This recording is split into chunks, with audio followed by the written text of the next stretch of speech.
Oh yeah, what is the difference between thin and thick strings? Besides the obvious that one is thin and one is thick, I'm guessing what you're asking is rather like what are the performance characteristics or like what makes them different, right? So thin strings typically are seen as performance strings. Thin strings tend to have more sensation, more vibration, more repulsion, um, just overall performance, right? Usually pros will prefer thin string because durability is not really an issue. Their stuff is usually sponsored and they usually want the best performing stuff. That's usually why you'll see companies try to get as thin as possible string wise.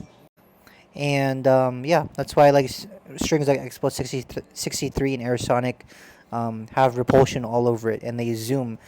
Also, thinner strings tend to have a higher pitch sound when hitting, just because thinness. I don't really know why exactly, but that's just how it turns out to be. Thicker strings, on the other hand, are the exact opposite. They're more about durability. They have less repulsion, which is good for smashing, because it allows your smash to carry more of its power into the shuttle, because the shuttle stays on the strings for a bit longer.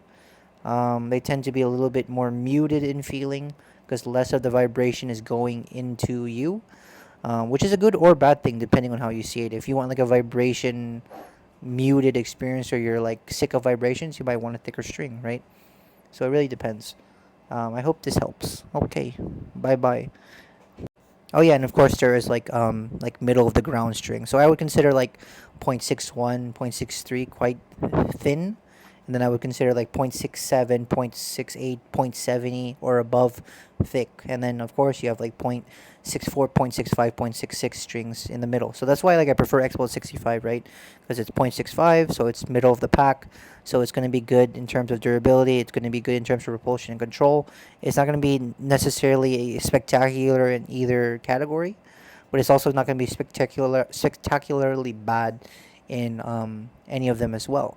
But also that's why like the Expo series is crazy because like Expo 68 is 0.68 mm, so quite thick, but the repulsion is still quite good, especially if you compare it against like BG80 or like BG65 or 65 Ti, and of course it's durable as well. So yeah, hope this helps. Bye.